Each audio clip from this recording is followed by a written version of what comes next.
The nurse quickly approached to check on Ren. Her eyes widened in surprise when she noticed his vitals were perfectly normal. Better than normal, in fact. "This is impossible," she murmured while checking his pupils. "A moment ago, he was on the verge of collapse from mana saturation." "Cultivation can be like that," Ren smiled weakly. "Full of surprises. And reckless idiots," added Taro, but he was smiling too. The tension in the room finally broke.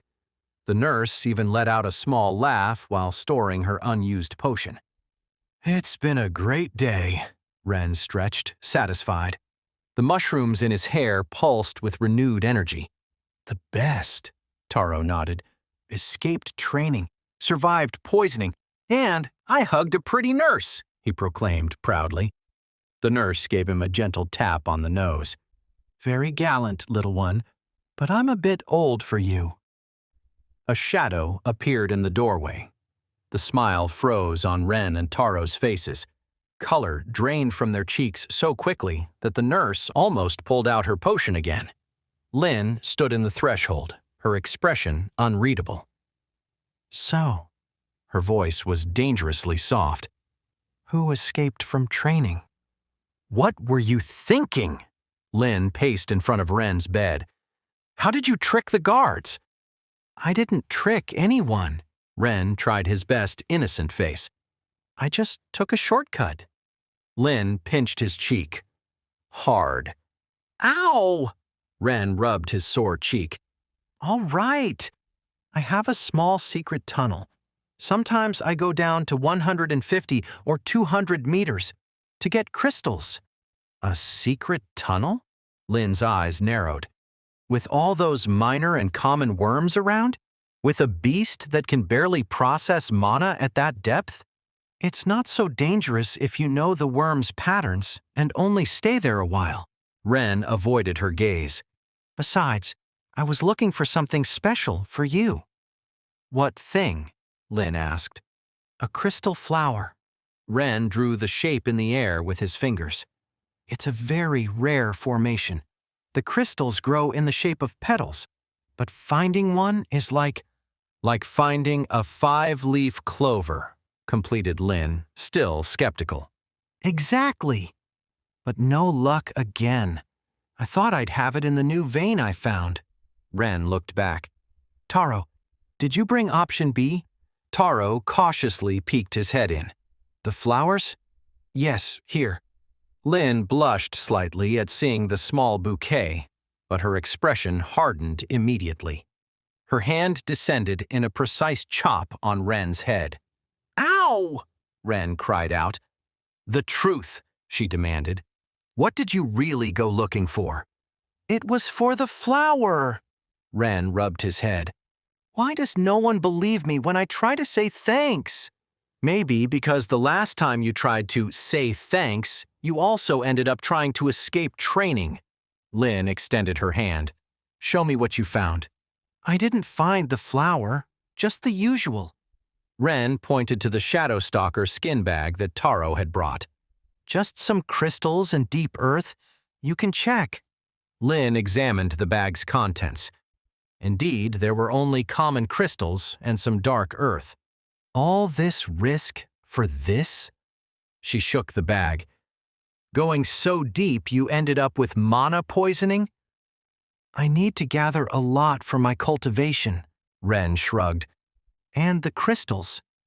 "Then," Lynn interrupted him, her voice dangerously soft, "what was all that about the Hydra?"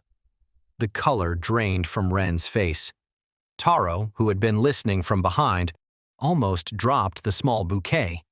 "The what?" Ren asked. The Hydra lay motionless, its single remaining head lifeless. The man approached the body. "At least it won't be a total waste," he murmured while beginning the extraction. A Hydra core could become an egg again. He just needed another silver rank Hydra and wait. Keep living in the damn caves for at least 10 extra days, eating that garbage, defecating and sleeping in the caves. To hell with it. I'm going to recover that egg. The griffin's claws sank into the crystallized skin, searching for the exact point where the core rested. It shouldn't be too difficult to recover it, but he couldn't afford to lower his guard, not after sensing someone watching him, that subtle presence that had almost escaped his notice. The claws found their target. The Hydra's core pulsed weakly, its power still active even after the beast's death, its last breaths resonating with diminishing strength. Someone was there, he thought, while working. The mana marks in the air were subtle, small distortions where someone had transported themselves, like ripples in an invisible pond. A will-o'-the-wisp spirit? A mineral light fairy? A shadow wolf? All three were possibilities, but they had something in common. They were very expensive beasts, the kind only the truly privileged could afford. Well, the wolf depended on luck, but was still quite expensive. The core finally yielded to his expert touch. Even if for some reason he couldn't recover the egg, this would be his insurance. Transforming his mouth into the scorpion's, he took a large piece of the Hydra's mana-rich flesh and consumed it, feeling the power course through his mutated body. The pathetic monsters at this depth would feast on the wounds he'd left in the Hydra's body. Some would surely rank up. They didn't deserve it, just like the idiot who stole the egg didn't deserve it either. He stored the core in his backpack and began his ascent.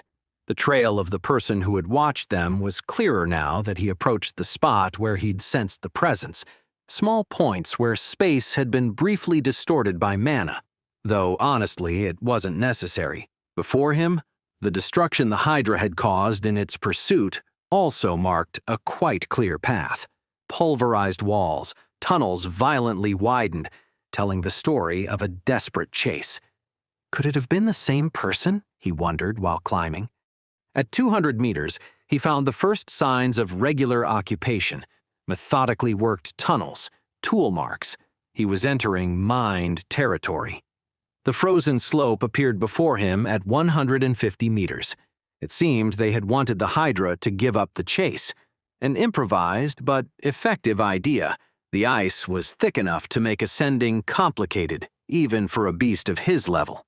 But the most interesting thing was what he sensed on the other side. A presence hidden among the rocks. Weak, barely perceptible from this distance. Bronze rank, probably. The scorpion stirred, eager to eliminate the witness. No, he thought while studying the situation. Could have information. Hey amazing viewers, it's Renz here. Thanks for sticking with us. By the time of the release of this video, only 6.9% of our viewers have joined the party by subscribing, and 93.1% of you might miss out on our next mind-blowing video. So what are you waiting for? Hit that subscribe button and join the exclusive club.